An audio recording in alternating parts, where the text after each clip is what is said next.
people want to be more like you. Really? And you know what, for the fate of humankind, I think it would be great to have more Elon Musks.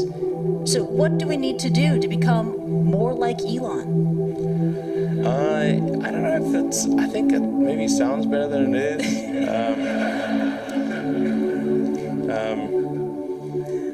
Yeah,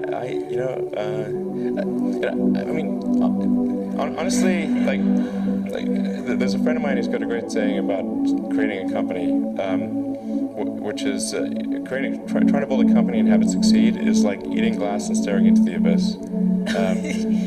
So, I mean, what tends to happen is it's sort of quite exciting for the first several months of starting a company, and then reality sets in. Things don't go as well as planned.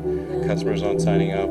The technology or the product isn't working as well as you thought, and then that can sometimes be compounded by a recession, and it can be very, very painful for several years.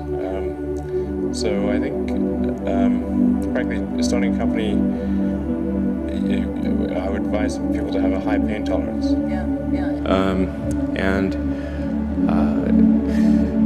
Some of those things are, in the long term, having long-term sustainable transport and sustainable energy generation, and to be a spacefaring civilization, and for humanity to be out there among the stars and be a multi-planetary species. I think being a multi-planet species and being out there among the stars is important for the long-term survival of humanity, and that's one reason, kind of like life insurance for life collectively, life as we know it. But then the part that I find personally most motivating is that it creates a sense of adventure, and it makes people excited about the future. I think generally people underestimate the capability of AI. They sort of think like it's a smart human, but it's really much. It's going to be much more than that. It'll be much smarter than the smartest human. I mean, it'll be like,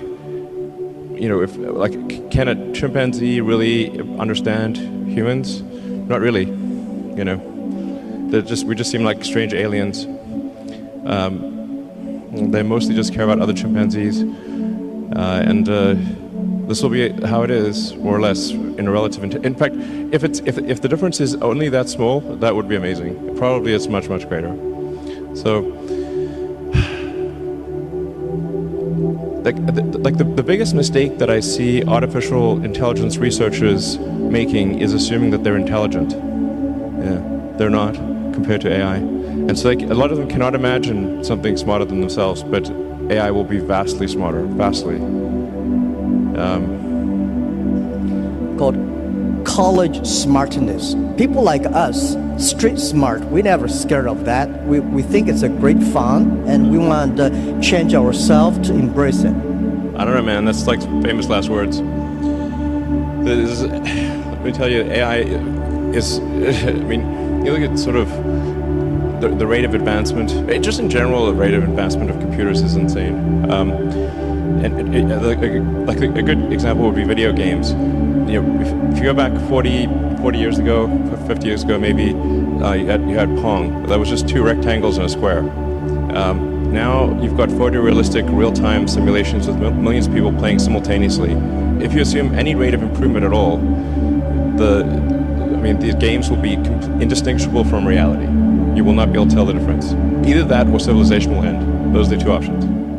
Among the set of actions we can take that are likely to increase the scope and scale of consciousness such that we are better able to understand the nature of the universe, one of those actions is to become a multi-planet species or ensure that life is multi-planetary. Not because I think something that, it's not from the standpoint of it just being an escape hatch or because I think that Earth is doomed, but there's a certain probability that is irreducible that something may happen to Earth. Despite our best intentions, despite everything we try to do, there's a probability at a certain point that some either external force or some internal unforced error causes civilization to be destroyed, or sufficiently impaired such that it can no longer extend to another planet.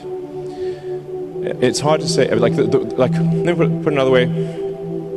This is the first time in the 4.5 billion year history of Earth that it's been possible to extend life beyond Earth.